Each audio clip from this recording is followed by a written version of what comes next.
avoid making mistakes that other people have made in their EB2 NIW or EB1A cases. Today I show you how you can find this information, and I will show you an example of a failed case so you can learn from very common mistakes. Let's jump in.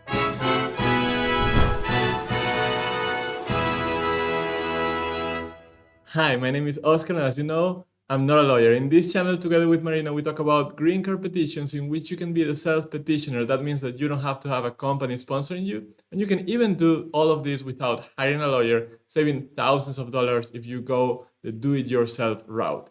We talk about that here in this channel, in our websites, including oscarsgreencard.com, and of course, we have specialized courses that teach you step-by-step how to craft your petition in EB1, in EB2 NIW, and also we have a specialized course for RFE in EB2 NIW. But let's talk about today's topic, because today we're going to give you a free tool that you can use, free and official tool that you can use to learn about mistakes that are being made recently by people filing in these categories that you may be interested on. We're going to look at a recent denial using this official repository, and at the end of the video, we'll show you how to access that website. We already covered that in a recent video that you can watch here. I'm going to give you this video over here so you can learn about that website, but also about other official websites you should know about. Those are free resources. They are reliable because they come directly from USCIS, and you should really pay attention to them. Why am I making this video today? Well, this is something that we already covered a few times, but the other day when we posted Elijah's story on Instagram, and we also posted it here on YouTube, Elijah is a person that was in our RFE for EB2 NIW online course, a course that teaches you how to put together your response for a request for evidence. Elijah succeeded.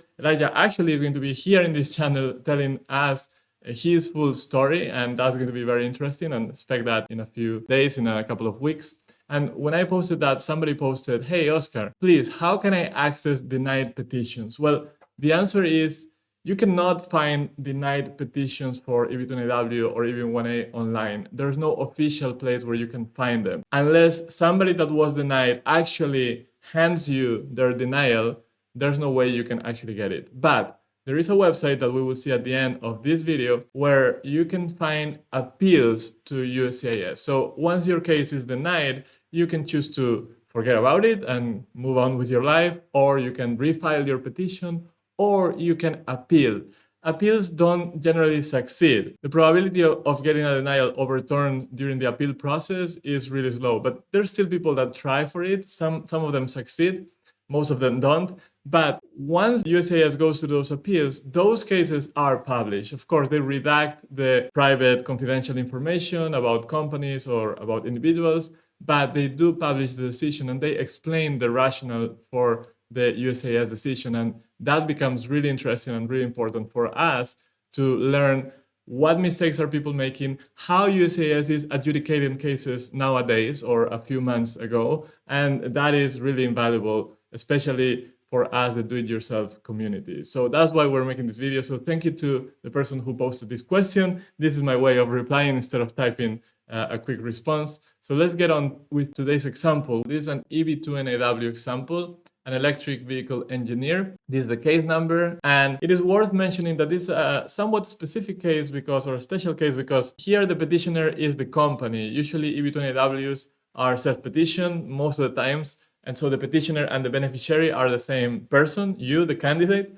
But here we have the petitioner, which is the company, and the beneficiary, which is the person, the individual that is proposing something. The proposed endeavor is for the individual, not for the company. And this will become important in a second when we discuss the decision. But in summary, prong number one failed.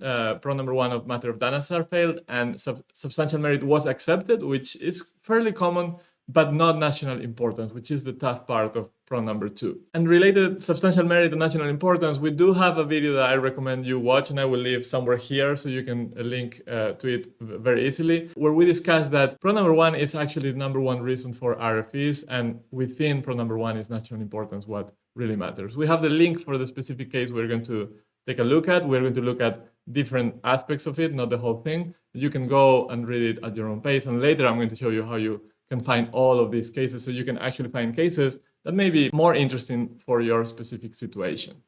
So here it says that, well, when discussing prong number one, the petitioner, remember the company, states that the proposed endeavor will have substantial merit in business, science, and technology. And the record, what these people submitted to USCIS, contains industry reports, articles on the importance of the electric vehicle industry, clean energy, and US government initiatives in support of the industry. That is very common, that something that we do, one part of what we do for pro number one. Most people think that that's all you need to do, but that's not true, because as you can see here, yes, that was enough to establish that this proposed endeavor has substantial merit. For USCIS, substantial merit is more related to the industry with the niche that this person is attacking. But national importance is more specific about the particular tasks and activities that this person will undertake to solve a particular problem, and what are the repercussions, the broader impacts of them. So, in concluding that the petitioner did not establish the proposed endeavor is of national importance, the record did not establish the position would sufficiently extend beyond the petitioner, the company, and its customers to impact the field or industry more broadly. This is a keyword, broadly. Then the director says that simply working in an important field does not establish that a related proposed endeavor is important. This is very key. Just by establishing that a field is important and that you work in a particular important company for the field, that is not enough to prove that your proposed endeavor has national importance. Then it goes on to say the petitioner, the company, asserts the beneficiaries, the individual filing, job duties are nationally important because if a product or technology sufficiently permeates an industry or sector, it necessarily impacts the field and the nation. So that's what the company is saying. Look, this person works in an important field, electric mobility, electric transportation. So because they are working for us in our company that works in this particular industry, that makes this endeavor important. They also say, look, the endeavor aligns with government priorities. And that goes back to what USCIS already said. Yes, we recognize that based on these executive orders, maybe, or laws or reports that you submitted, your proposed endeavor has substantial merit. But usually, just saying that something aligns with government priorities doesn't really make it nationally important. We're going to see that now. They say, although we acknowledge that the beneficiary's role as an engineer and his assigned projects are important to the petitioners, the company. The issue is not the broader implications of the company, but rather the impact of the beneficiary's specific, that's why I underline it a lot, specific proposed endeavor. You know how many times we are reviewing petitions in our course, and we tell people, what is your specific proposed endeavor? What are the specific impacts of your proposed endeavor? Because specific is really the key of national importance. The record focuses on the impact the petitioner, the company, has on the electric vehicle industry, but does not establish an impact directly attributable to the beneficiary, to the person. So they are saying, yeah, your proposed endeavor may help the company, and you have established that the company is helping the field, but you are not telling us exactly how the work that this individual is going to do in the US will benefit the field more broadly. You cannot just say that your proposed endeavor will help a particular company. That's not enough. You have to show impacts beyond the company. And it has to be specific to the proposed endeavor, specific to the person. Then they also cover a little bit, and that's why I brought also this example today, because it touches a couple of things. The national importance is very important, but also here letters. They talk about letters, and it says the petitioner highlights a letter written by the beneficiary's direct supervisor, which discusses the role in the company and what this person does. While we acknowledge that the beneficiary appears to play a critical engineering role for the petitioner, the company, the letter does not sufficiently detail how the beneficiary's work would have a broader impact within the electric vehicle industry as a whole. And again, they're saying, look, this letter, for example, it's fine. It describes what you do in the company. It seems that you are important for the company, but it doesn't go beyond that to tell us how are you contributing to your field? How are you helping your discipline move forward? Are you implementing some innovative methods? Are you coming up with new methods in this industry to help the field move forward? Or are you working in something, in some projects that are actually helping society more broadly, not only your company or your customers? Another one about letters. In addition, the letters in the record focus on the petitioner's experience, expertise, and knowledge in the field. For example, they talk about the critical contributions, the crucial role, While they acknowledge the beneficiary's experience and expertise, as discussed in the record, this does not establish the national importance, because all of the things that they were discussing relate to prong number 2, the credentials, what this person has been doing, why this person is important. But it does not establish the national importance of his work, as it does not speak to the prospective impact of the proposed endeavor. Letters, like we were discussing in a video that we just released the other day, and that I'm going to remember to put a link here, letters can also and should also be used to strengthen prong number 1, because experts can provide testimonial as to what is going to be the repercussion of your proposed endeavor. What are the broader impacts of your proposed endeavor? While past experience can be persuasive for prong number 2, whether the beneficiary is well positioned to advance the proposed endeavor, it does not sufficiently establish a claim of national importance. And finally, it says, as to the petitioner's assertions that the proposed endeavor is of national importance, because it aligns, and let me, well, you have my face in front of it, but I made it bigger, because it aligns, because we see it a lot in petitions. This written as a sentence that people think, well, if I write my proposed endeavor aligns with the executive order, with the law, with whatever the president said, I'm done. No, that's not enough. And this is exactly what USCIS is saying here. The assertions that the proposed endeavor is of national importance because it aligns with legislative and policy initiatives, simply stating that an individual's duties are aligned with national initiatives or priorities without corroborating evidence is not sufficient. So it's not enough if you just say it aligns. You have to show why it aligns. In what sense? What are you specifically doing that it aligns with these executive actions?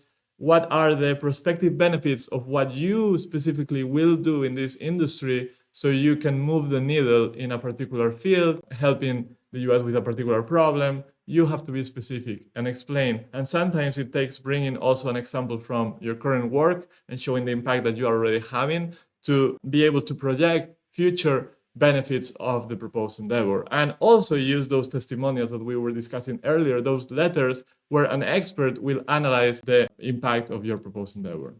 So the decision here was the appeal was dismissed, like most of the appeals. Now let's move to the important part, which is how can you find these kind of documents so you can study them, so you can find the ones that are better for your case and learn from them. So let's go to this website, the Administrative Appeals Office, so you can see how to do this. So if you Google Administrative Appeals Office, AAO, USCIS, something like that, you will find this website. You click on it, you'll get to here, and here you can check AAO decisions.